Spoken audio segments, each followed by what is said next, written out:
Hello, everybody. I'm here today with Dominic Forte. Dominic is a karate athlete and a karate instructor. He is a member of the AKA senior team, and he competes at martial arts tournaments all over America. And he's also the master instructor at Forte's American Karate. Thank you for joining the show today, Dominic. Thank you. I appreciate you having me on. Absolutely. How honored were you to be able to become a member of the AKA senior team back a little while ago? You know what? It's absolutely amazing to be, even considered to be part of that team. It's such a prestigious team, and they're so awesome. Anyone that follows sport karate knows that, there's a few teams out there that really have a lot of prestige and, just have awesome competitors, and AKA is one of them. I'm a fairly new competitor. I've been doing karate, for my whole life, and I've done local, tournaments, that kind of thing. But, I'm new to the big tournaments, that sort of thing. And so I've been doing it a couple of years, and I admire the AKA team. I'm a big fan of the senior team, of the, and the kids too, the 18 to 29. I mean, the whole thing is just amazing. Sensei Sharkey and, Hunter B. Lyon, they do an amazing job. They're amazing guys. And they're really about the competition, but they're also about, giving back and the fundamentals of karate, be a good person, support your team, that sort of a thing. So I can't say enough good things about, AKA, and I am so excited to get out there to wear that uniform. I haven't worn it yet. The Amerikick's going to be the first time that I get out there and kind of rep the team. So I am ecstatic. I cannot wait, to get out there and, be part of it. That's awesome. How amazing is it for you to be able to partner with Mad Action for your tournament and also be able to help out Mad Action at sportmartialarts.com and their virtual circuit as well? It's amazing. I can't say enough good things about both of those organizations. Starting with sportmartialarts.com, they during the pandemic especially, and I know because I've seen you, I saw you out there competing and judging and being part of it. I was so impressed with what they did. I'm a karate school owner, and when the pandemic hit, there was a couple of months where we couldn't train or we couldn't go in. We certainly couldn't do karate tournaments. So we're all kind of going, what do we do? How do I keep my people motivated? And sportmartialarts.com comes out and has this free circuit, that they're going to do. Great for students, great for everybody. And the neat thing is, it wasn't just new people that came out, new competitors. It was, had guys like Eric Tremblay, world champions that are out there competing. You get to go against guys that you would never get to go against, at home or that sort of a thing. And, just the scale of it and the scope. And then I believe that they were really helping people out. They really gave a lot of hope during that time. They made people feel like, kind of normal with tournaments, kind of kept the whole thing going. And I wanted to be part of that. I talked to them and I judged for them a few times, and, I wanted to be involved. I felt like they were really making a difference, and I wanted to make a difference too. So I have a great rapport with them. They're very good friends of mine. I helped them out with the virtual tour, and I actually helped them out on the live tour too. I'm not as handy there. I don't have the skill sets that they have, as far as camera work and that sort of stuff. So I just kind of do whatever they need me to do, just because I'm so into, what they're doing. And Mad Action, what an amazing platform. I'm not sure if you've used that, if you judged on that platform before. I have. I did one at the WKC World Championships, and then at the last SMA virtual tour tournament I judged. And it's, as far as judging platform, it is so easy, and it's so easy to be able to watch the competitors, go through them and put your scores in, and that's great as well. It is. It's amazing. And I've been a tournament promoter for a while. I have two tournaments. I have the Twin City Rumble, which the Twin Cities Rumble has been going on for about 7 years. And I co-promote that with Nathan Thorne. He's a NASCAR world champion, and just an awesome guy. He knows a lot about tournaments, that sort of thing. And we have a pretty big tournament. We've had up to 700-800 competitors at that tournament. So we wanted to keep that moving. When the pandemic came, we couldn't run our tournament. And, I had talked to a few of my friends in the industry, and sportmartialarts.com said, hey, we've got this platform. And that's how I was introduced, to Mad Action. And boy, I am so impressed as a promoter, as a competitor. Everything about that platform is just amazing. You can tell that when it was designed by people that know karate and understand our sport. And, I think they're trying constantly to improve it and make that the premier, platform. I just can't say enough, good things about, Mad Action. Real quick, I just want to mention too, my other tournament is the North Star Open, and that's a charity tournament where we actually we raise money.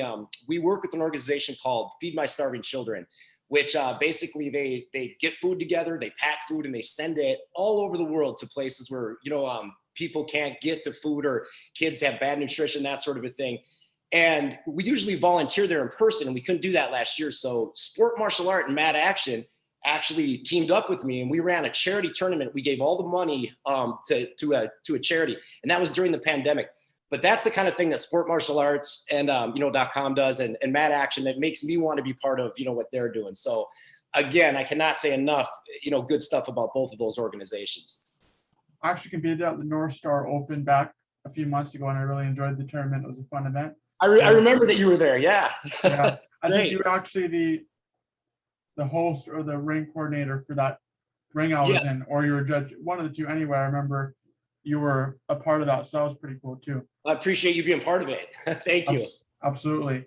So how cool was it for you to be able to medal at the Battle of Atlanta, with that being such a prestigious tournament, and really being the first major tournament since the pandemic hit where everybody could come together and do karate?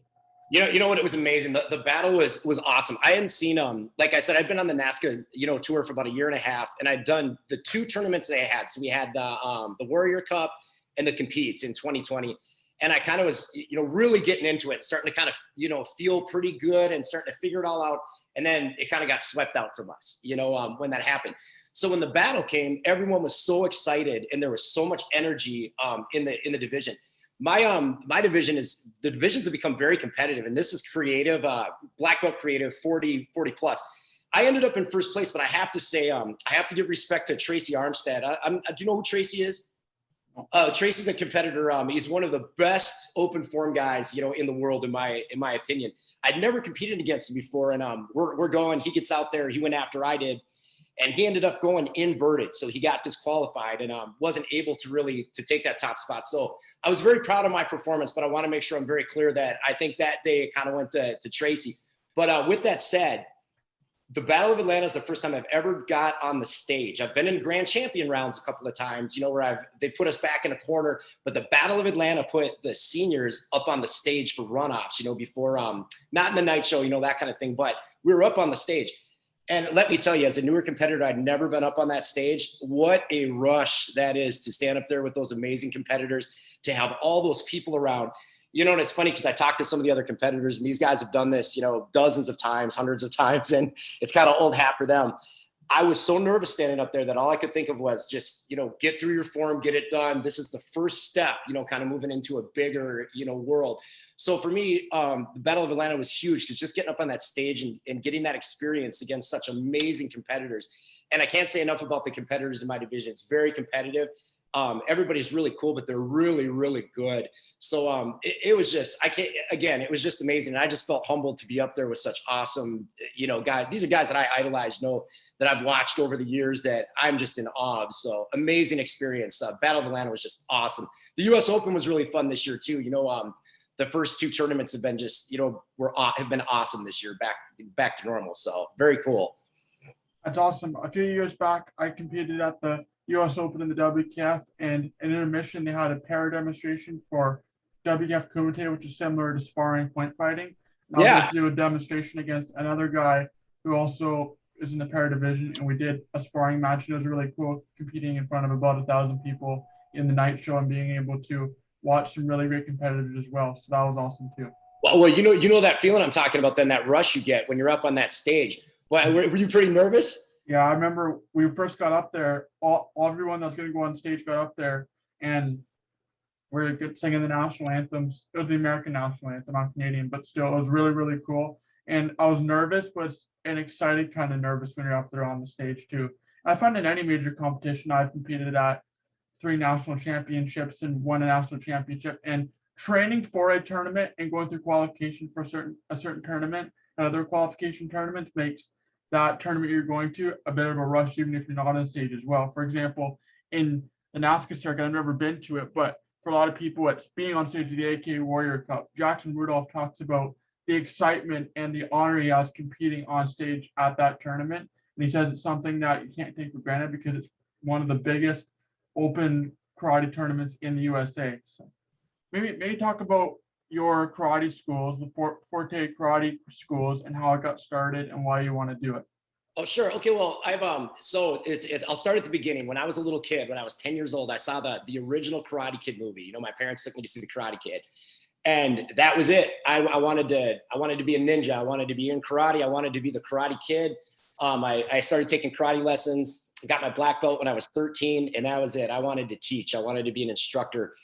So for me, before I owned schools or anything like that, the big pull was I wanted to be a teacher. I wanted to work with kids, and I wanted to make a difference in the martial arts. You know, I felt that I had something I could bring to it that would, where I could help people, you know, in a self-defense sense, making people feel better about themselves, all that sort of thing. You know, I love everything about it.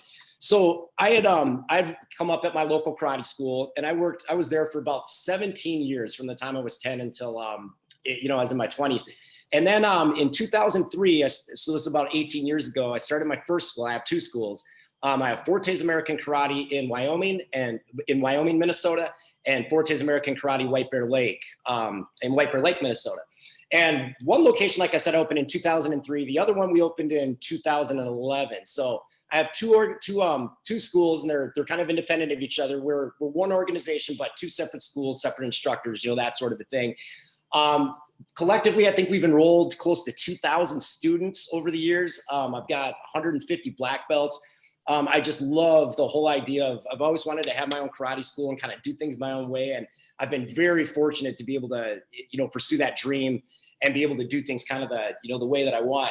It's opened a ton of doors to, you know, being a school owner makes it a lot easier. You know, you're accessible to a lot more people. You know, had a lot more opportunities to, you know, to travel and to compete and do that sort of a thing.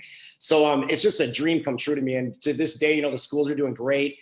The pandemic, you know, surprisingly wasn't quite as bad as I thought it was going to be. You know, now that we're on the other side of it, I can tell you people are very excited to be back in and moving. And it is just, the karate industry is booming again. So very exciting stuff. And I have awesome guys that work for me, and my two instructors actually at my two schools, the guys that teach at my schools, have been with me. One of the guys has been with me 23 years, the other guy 26, since they were real little kids, you know, so I've trained them the whole time. And now, kind of like I had an instructor, I'm their instructor. They run the thing. They've got kids under them coming up. I just love the whole process. And, you know, I love teaching kids to this day. I don't teach as much anymore. I'm more of an administrator at this point. You know, I kind of run the business part of the school and, you know, tournaments, that sort of a thing. But I love, you know, my favorite thing, I've been in karate all this time, you know, 36, 37 years, something like that. And my favorite part to this day is still when you see that little kid get their white belt, you know, the new kid come in, that smile on their face, you know, when the martial arts is new to someone. And I love that, you know, and that's something that never goes away. And so I just, you know, there's so much positive stuff that goes on in the karate schools. So I'm sure, you know, I know you train hard. I know you're a loyal, you know, member to your school. And we've got just a great school, great people, great parents that bring their kids in. My students are just amazing, and I just absolutely love it. So it's a dream come true to be able to operate and own my own karate schools. Absolutely. I go to a recreational karate school. We train on every Thursday at Jarvis Wadokai in a church, actually. Oh, we train like basically in an extra room in the back of a church. But I'm like to train the older kids to build those relationships with the students and be able to watch them develop, watch them grow over several years. And I actually started back about 7 or 8 years ago when the school got started and when my sensei opened up that club. And it was really exciting to see the development of the club and how it's developed. And now I've been a first degree black belt now for a few years, and to be able to work with the club to make it better has been a really cool feeling. And I've really enjoyed my time with the club, watching it grow and watching people go from their blue belt to their brown belt, which is our equivalent of senior black. To be able to see them going from brown belt close to their black belt is really cool, and being able to train them every Thursday, something I'm honored. And it's really cool that my sensei trusts me to teach them too. So that's awesome. Oh yeah, you know, it's so rewarding, like you just said, you know, and again, it's work, you know, for me, this is what I've always done. It's definitely a job, but I hear other people talk about their jobs, you know, and they don't like going or they don't want to go. I never feel that way. You know, I love, you know, doing my job. And it's what you just said. It's that rewarding feeling. You know, it's, you know, I know that other people are getting something out of it, but I get something out of it, you know, as I'm sure you do too. You know, I just love, and the development that you were talking about, it's amazing to see the progress too. You can't even do it justice talking about it. You know, when you talk about how far these people have come, and I'm sure you've seen that.